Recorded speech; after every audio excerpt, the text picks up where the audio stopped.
첫 촬영이기 때문에 네, 긴장이 되네요. 됐나요? 네, 안녕하세요 여러분. 코르입니다. 코리안 토르입니다.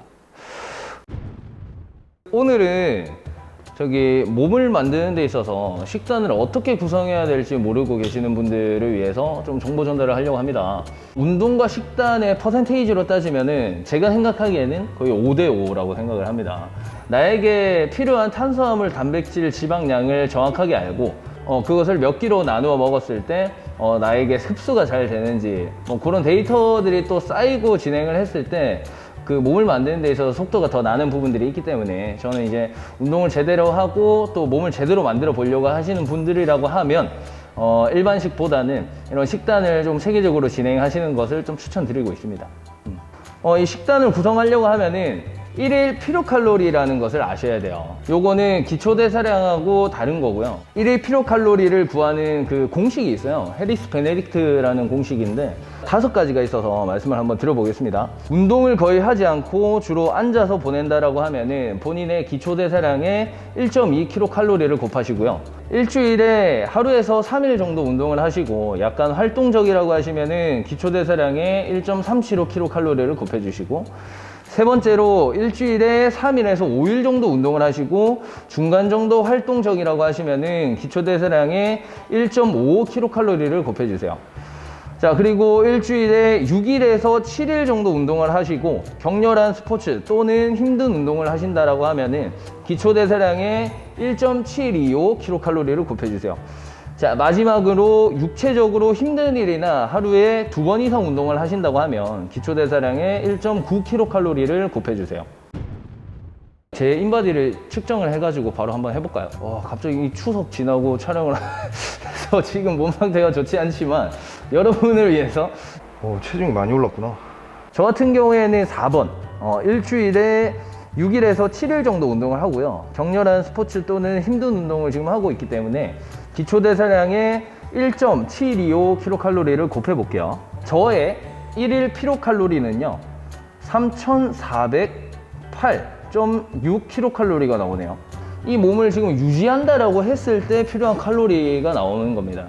근성장을 하기 위해서는 여기에 300에서 500kcal를 더해 주셔야 돼요. 다이어터일 경우에는 여기에서 300에서 500kcal 정도를 빼주셔야 합니다. 저 같은 경우에는 지금 근성장을 목표로 하고 있기 때문에 3908.6kcal가 제가 근성장을 위해서 섭취를 해야 되는 칼로리가 되는 거고요. 요거를 이제 탄수화물, 단백질, 지방량을 어떻게 나눠 먹어야 되는지도 알아야 되겠죠. 그래서 첫 번째로 단백질 양을 먼저 구할 거예요. 탄수화물, 지방 같은 경우에는 퍼센테이지로 구해도 무방하지만 단백질 같은 경우에는 내 근성장을 위해서 꼭 섭취해야 되는 그 양이 어느 정도 정해져 있거든요. 1.4g에서 한 2.1g 정도로 정해져 있는데 운동을 거의 하지 않고 활동량이 낮으신 분들은 체중당 1.4g을 곱해주시면 되고요. 일주일에 5번에서 6번 정도 운동을 하고 활동량이 많다라고 하면은 체중에 2.1g을 곱해주시면 돼요. 제가 하루에 섭취해야 되는 단백질 양은 178.92g이에요. 178.92g. 지방량 같은 경우에는 인간이 생존하기 위해서 지방량을 어느 정도 섭취를 해야 되는 부분들이 있는데 그런 부분들은 1일 필요칼로리의 20% 정도로 설정을 해주시면 됩니다. 지방 같은 경우에는 1g당 9kcal이기 때문에 여기에서 75.74g을 지방으로 섭취를 해주셔야 됩니다. 자, 그럼 이제 마지막 남은 거는 탄수화물이죠. 1일 필요칼로리에서 아까 구했던 단백질 칼로리와 지방 칼로리를 빼주시면 됩니다. 2511.2kcal가 나옵니다. 어마어마하네요. 근성장을 해야 되는 게 맞을까요? 탄수화물 같은 경우에는 1g당 4kcal죠. 그렇기 때문에 627.8g의 탄수화물을 섭취를 해줘야 돼요. 근데 요게 한 번에 섭취한다는 게 말이 안 되잖아요. 그래서 본인의 생활 습관에 따라서 나뉘어 먹으면 좋은데 지금까지 트레이너 생활로서 데이터를 산출해 봤을 때 보통은 3끼에서 4끼 정도로 구성을 하시면은 한 끼를 먹었을 때 그것을 흡수할 수 있는 양 정도가 되어요. 단백질 같은 경우에는 한 번에 많은 양을 섭취를 한다고 해서 그것이 다 흡수가 되어서 내 근육에 들어가는 게 아니고요. 일정 부분이 흡수되고 나면은 나머지 부분은 다 배출되기 때문에 나누어서, 많이 나누어서 드시면은 더 효율적이라고 보시면 됩니다.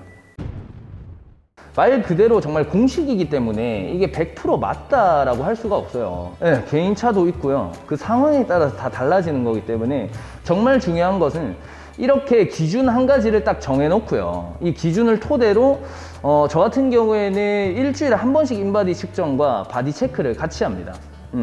그러면서 그 변수들을 계속적으로 그 오차를 줄여나가야 되거든요. 가장 좀 믿을 수 있을 만한 그 기준을 정해놓고 실제로 이렇게 먹었을 때 근성장이 일어났어요. 그러면은 이 식단을 계속 유지를 하시면 되는 거예요. 근성장이 일어나지 않고 오히려 근손실이 일어나고 지방량이 늘었어. 일단 단백질 양을 한번 늘려보시고요. 동시에 운동 강도도 조금 올라가야 되겠지만 탄수화물 지방량은 또 조금 줄여보시고요. 요런 이제 계속 수정되는 과정들이 필요한 거예요. 오늘 몸과 다음 주에 내 몸은 다른 몸입니다. 똑같은 몸이 아니기 때문에 계속적으로 수정해 나가야 된다는 거. 그게 이제 핵심이고요. 다음 편에서는 우리가 뭐 일상생활을 함에 있어서 매번 도시락을 챙겨 다니기도 힘들 뿐더러 한 번씩 까먹는 경우가 있어요. 그렇기 때문에 바깥에서 실제로 저희가 가장 접하기 쉬운 곳이 편의점이잖아요. 그래서 편의점에서 어떤 음식들을 살 수 있는지 편의점별로 그 식단들을 여러분께 리뷰를 해보도록 하겠습니다. 마무리를 어떻게 하면 좋을까요, 형님? 그러면 여러분 오늘도 득근하시기 바라고요. 이상 코리안 토르 코르였습니다. 득근하세요.